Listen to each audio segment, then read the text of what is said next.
Salut à tous, c'est Raphaël, bienvenue sur cette 20e vidéo de la chaîne. Déjà la 20e, ça fait extrêmement plaisir. Déjà, il reste 11, allez, une dizaine de vidéos à faire.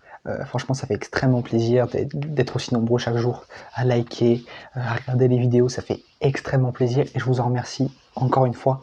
Aujourd'hui, tout nouveau sujet, toujours avec les notes, j'ai envie de dire. Ça change peu d'habitude, mais je me répète, mais c'est vraiment tout ce qu'on dit à chaque vidéo. Ensuite, on va passer au sujet important aujourd'hui. Les points les plus importants pour créer une entreprise à succès avec peu de moyens. Alors, sujet intéressant, je le pense, parce qu'il y a beaucoup de personnes qui veulent se lancer dans le business, en tout cas qui sont jeunes, qui ont entre 17 et 20 ans et qui veulent se lancer dans le business en ligne ou alors dans le business en physique, mais plutôt dans le business en ligne. Et aujourd'hui, on va voir comment commencer un business en ligne ou non avec très peu de moyens. Commençons. On va commencer avec le modèle ligne. Alors, il faut lancer le strict minimum. Voilà. Il faut avoir un produit simple, pas de stock, ou alors pas beaucoup, on va dire, et un coût hyper réduit. Ça, le modèle ligne, ça va te permettre déjà de moins dépenser, de gagner de l'argent plus facilement, et surtout de t'éviter pas mal de tâches administratives. Ce modèle ligne peut être appliqué sur tous les business de dropshipping et e-commerce. Ça rentre dans cette case-là. Ça rentre dans ce milieu-là. Le modèle ligne fait partie de ce business à proprement parler. Ensuite, se focaliser sur la rentabilité rapide. Qu'est-ce que ça veut dire ? Focaliser sur la rentabilité rapide, c'est quelque chose il faut trouver une niche. Je sais pas, par exemple, regardez, Marcus, quand il a commencé le dropshipping, il a commencé avec une niche pour la femme. Il a trouvé une niche plus que rentable. Alors, je dis pas que les femmes consomment plus que les hommes, mais quand même, elles sont un peu plus dépensières. Elles font un peu plus, alors, quoique maintenant ça commence à changer avec la musculation pour les hommes et de ça, mais elles font quand même plus attention à leur corps, plus attention à elles que les hommes. Ce qui fait que il a ciblé la niche des femmes, une niche ultra rentable. Il a trouvé un produit gagnant et le produit gagnant, il l'a appliqué.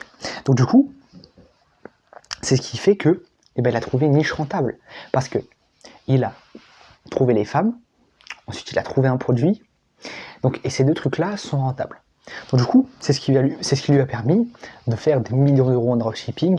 Et ça, il en parlera mieux que moi, mais franchement, si vous avez besoin de personnes qui peuvent vous inspirer dans le dropshipping, dans le e-commerce ou dans plein d'autres business, n'hésitez pas à me le dire dans les commentaires. Moi, je serais très heureux de vous les partager, que ce soit en vidéo short ou alors même dans les commentaires. N'hésitez pas à lâcher un commentaire pour me demander ça. Les commentaires sont faits pour ça, j'ai envie de dire. Et donc du coup, voilà. Marcus, c'est ce qu'il a fait. Ça a marché, bingo. Donc il a trouvé cette niche rentable, premièrement. Ensuite, il faut générer du cash flow dès le début. Si tu génères pas de cash flow dès le début, ça va être compliqué. Le cash flow, je réexplique, le cash flow, c'est tout l'argent que tu vas pouvoir accumuler rapidement et que tu vas pouvoir redistribuer. Le cash flow, ça va te permettre d'avoir une bonne base financière dans ta société, dans ton entreprise, dans ton business. Et ça, c'est essentiel. Et donc, du coup, c'est quelque chose d'important. Il faut avoir un bon cash flow dès le début pour avoir une maximisation des profits, des bénéfices et surtout une maximisation de la rentabilité de notre business. Parce que si demain tu as un mauvais cash flow dès le début, ton entreprise elle risque de faire faillite et ça serait dommage. Ou alors même ton business. Si demain tu vends un produit que tu n'as pas bien ciblé ta niche et que du coup tu ne fais pas du bon cash flow, et bien souvent c'est la décadence. Et puis surtout, quand on n'a pas de bon cash flow, quand on ne gagne pas assez d'argent, on se dit souvent ouais mais du coup ça marche pas, je vais laisser tomber. Alors que là, non, il faut arrêter. Il faut toujours. Ça peut être compliqué dès le début.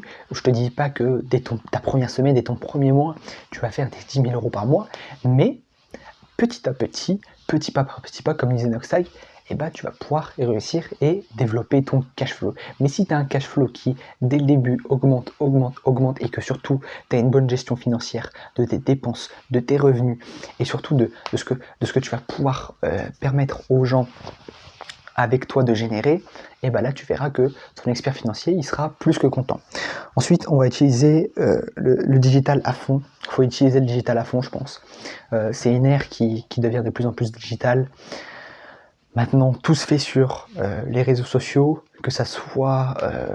en fait, avant, on a eu tous ces placements de produits, des influenceurs et tout ça, parce que les marques n'étaient pas trop commercialisables sur Internet. Et maintenant, au contraire, c'est même les marques qui entretiennent leur propre compte, que ça soit TikTok, Instagram, enfin... C'est vraiment, même sur Twitter, il y a des marques. Regardez Duolingo qui a fait des coups de pub parce que Duolingo, à un moment, ça a commencé à descendre. L'offre, elle a commencé à descendre. Ils ont plus eu un bon cash flow. Ils s'étaient fait, il y avait une autre plateforme d'apprentissage en ligne des langues qui leur a un peu monté dessus. Et Duolingo, grâce à son propre compte TikTok, a réussi à l'international, et bien là à l'international, parce qu'ils ont fait participer MrBeast, des youtubeurs français, ils ont fait pas mal de vidéos, ce qui leur a permis de faire pas mal de vues, de relancer leur entreprise, leur business, et de augmenter leur cash flow comparé à l'entreprise d'en face. Et ça c'est important. Donc du coup, il faut utiliser le marketing à faible coût, moi je l'appelle comme ça. C'est simple.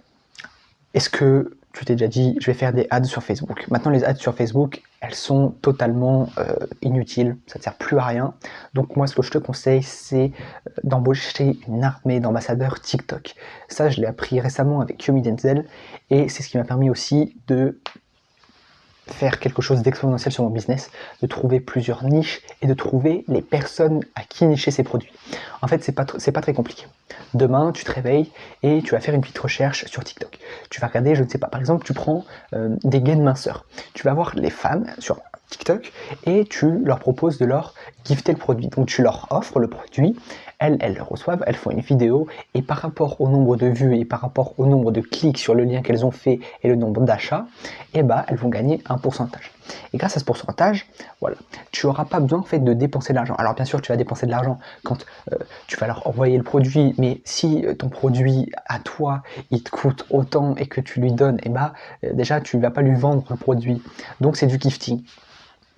Et ça, faut le faire. Donc ça amoindrit le coût du marketing. Ensuite, que ce soit les pubs TikTok, les pubs sur... Enfin, moi je conseille plus les pubs sur TikTok parce que c'est plus rentable que sur Instagram ou YouTube, parce que YouTube, on va dire que c'est plus pour les vidéos longues, et puis YouTube, ça fait pas trop de marques non plus. C'est quand les YouTubeurs font des placements de produits, bien sûr, mais ça rapporte pas... Enfin, il n'y a pas de marques qui sont sur YouTube. Du coup, maximiser à fond l'ambassadeur TikTok, ça c'est essentiel. Ensuite, il faut faire quelque chose de très simple, c'est l'automatisation des vidéos qui se postent automatiquement, des vidéos republiées, plein de vidéos comme ça, que maintenant tu peux faire grâce à l'IA, que tu peux faire grâce à différentes plateformes. Il y en a plusieurs, et principalement utiliser ChatGPT, ça peut vous faire des visuels, ça peut vous faire des courtes vidéos promotionnelles. Bien sûr, il va falloir payer un moment, mais ça peut vous faire tout ça et ça peut être très utile dans votre business. Ensuite, les outils gratuits, je sais pas, demain tu veux faire un flyers, utilise Canva. Tu veux faire, sur Canva, tu peux même faire des genres de mini vidéos Instagram que tu peux réadapter à TikTok, et ça c'est essentiel. Ça, si t'as pas envie de dépenser d'argent, c'est la chose que je te conseille. Donc du coup voilà, ça c'était le sujet que j'avais envie d'aborder aujourd'hui, parce que je trouve que c'est un sujet important. Il y a beaucoup de personnes qui se posent des questions, mais comment faire pour éviter, amoindrir le coût pour lancer son business. Et ça, c'était quelque chose que j'avais envie d'aborder avec vous, parce que c'est quelque chose d'essentiel, quoi.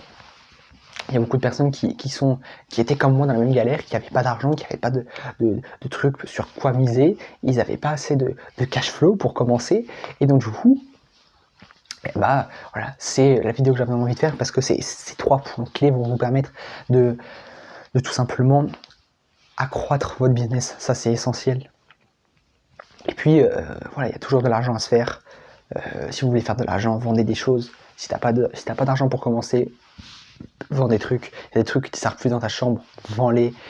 Voilà. Nous, on se dit à demain déjà pour la 21e vidéo de la chaîne. J'espère que celle d'aujourd'hui vous a plu. Oui, je viens de faire tomber j'allais faire tomber la tablette. Quand même, on va pas en racheter une aujourd'hui. Hein. Allez, ciao.